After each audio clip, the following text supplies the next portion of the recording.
Hoje celebramos a memória de São Domingos de Gusmão,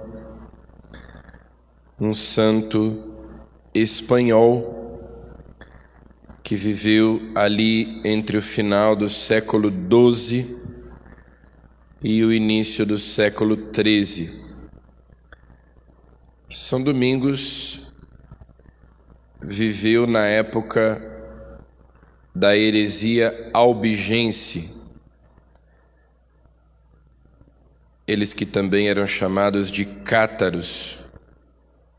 Uma grande confusão era causada por eles, especialmente no sul da França. E São Domingos, então, vai até aquela região do sul da França pregar para combater essa heresia que causava muitos danos. Os cátaros diziam que o mundo material é mau e o mundo espiritual é bom. Então, consequentemente, eles negavam a encarnação do Filho de Deus, eles desprezavam os sacramentos, negavam a presença real de Jesus na Eucaristia, incitavam as pessoas ao suicídio, porque diziam: o corpo é mau e nós devemos libertar a alma do corpo. Então, eles incitavam as pessoas ao suicídio, diziam que as pessoas não podiam ter relações, os casais não podiam ter relações sexuais, porque conceber um filho era aprisionar uma alma num corpo. Portanto, era um pecado sempre, em qualquer circunstância, e, consequentemente, também eles incitavam as mulheres grávidas a cometerem aborto, para libertarem as almas daquelas crianças do corpo. E assim por diante, uma série de doutrinas absurdas, e estavam causando grande confusão. Então, São Domingos vai tendo a consciência de que o que causava, o que permitia que esses hereges se multiplicassem e fizessem sucesso em alguns lugares, em outros lugares eles eram até expulsos, mas era a ignorância religiosa, a falta de instrução. Então, São Domingos funda a Ordem dos Pregadores, também chamados de dominicanos, em latim, Domini Cani, os cães do Senhor.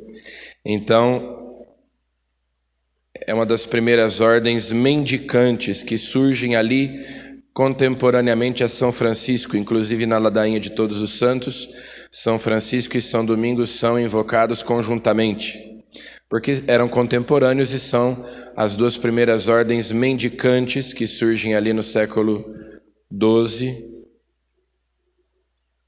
e serão as duas grandes ordens do período posterior, dos dominicanos ali no século XIII. Aqui nós temos o grande Santo Tomás de Aquino, e dos franciscanos, São Boaventura, os dois grandes teólogos daquele período.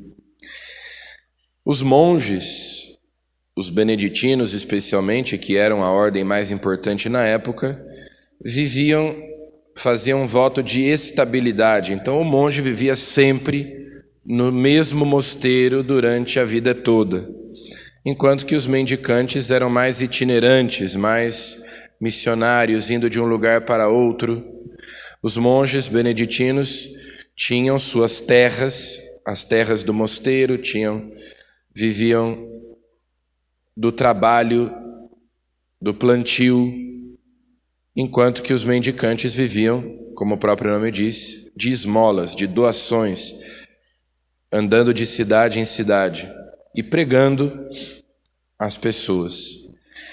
Então, São Domingos, ao lado de São Francisco, realiza uma verdadeira reforma da igreja a partir da fundação dessas ordens mendicantes, os dominicanos e os franciscanos.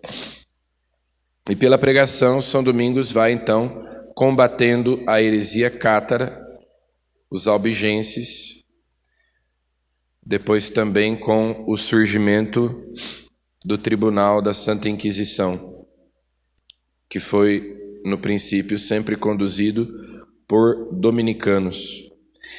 E também foi São Domingos quem recebeu de Nossa Senhora e quem propagou a devoção do Santo Rosário. Nessa luta de São Domingos contra aquela heresia, numa certa noite, Nossa Senhora lhe aparece em sonho e lhe entrega como arma contra aquela heresia o saltério angélico.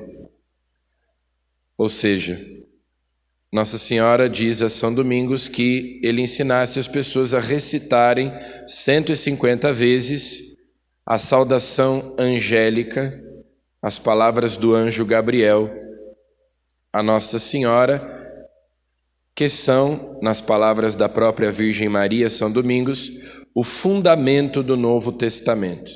Já que os albigenses negavam justamente a encarnação do Verbo, as pessoas deviam meditar sobre a encarnação, repetindo as palavras do anjo: Ave, cheia de graça, o Senhor é contigo, junto com as palavras de Isabel: bendita sois vós entre as mulheres e bendito é o fruto do vosso ventre, Jesus.